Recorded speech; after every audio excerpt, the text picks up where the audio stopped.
আমি জাহিদুল ইসলাম রনি। আমি ঠাকুরগাঁও থেকে এসেছি। মানুষ তার স্বপ্নের সমান বড়।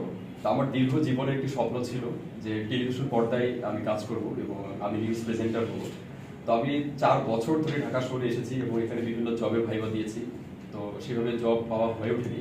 তো আমার খুব চেষ্টা ছিল যে আমি কীভাবে নিউজ প্রেজেন্টার হবো, কীভাবে টেলিভিশন পর্দায় কাজ করবো। তো শেষমেশ যখন আমি বিজেপির এই ধরনের একটা তথ্য পেলাম যে এখানে কাজ করার এখানে একটা কোর্স আমি যদি করতে পারি, আমার ভাষাগত যে ত্রুটি বিচ্যুতিগুলো আছে সেগুলো আমি সংশোধন করতে পারবো, পাশাপাশি আমি তথ্যগুলো জানতে পারবো।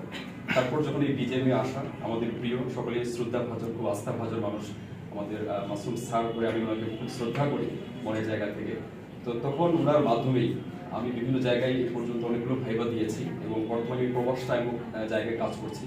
তো বিজেপির প্রতি আমি সবসময় কৃতজ্ঞ, আমরা সকলেই কৃতজ্ঞ যে এটার মাধ্যমে আমরা এই জায়গাগুলো খুঁজে পেয়েছি। তাছাড়া এখানে এই ধরনের তথ্যগুলো পাওয়া অসম্ভব, যে কোন চ্যানেল কী ধরনের ক্রাইটেরিয়া তারা দিচ্ছে, কখন কী ধরনের সার্কুলার তারা দিচ্ছে, এই তথ্যগুলো আমরা জানতে পারছি না।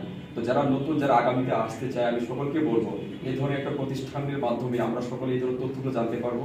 এবং আমি বিশেষ করে চাইবো যতদিন আল্লাহ তাআলা আমাকে এই সুযোগ দিবে এই কাজের মধ্য দিয়ে নিজেকে নিয়োজিত রাখা, অবশ্যই বিজেপির প্রতি কৃতজ্ঞতা রেখে আমি আমার সংক্ষিপ্ত বক্তব্য শেষ করছি। আসসালামু আলাইকুম।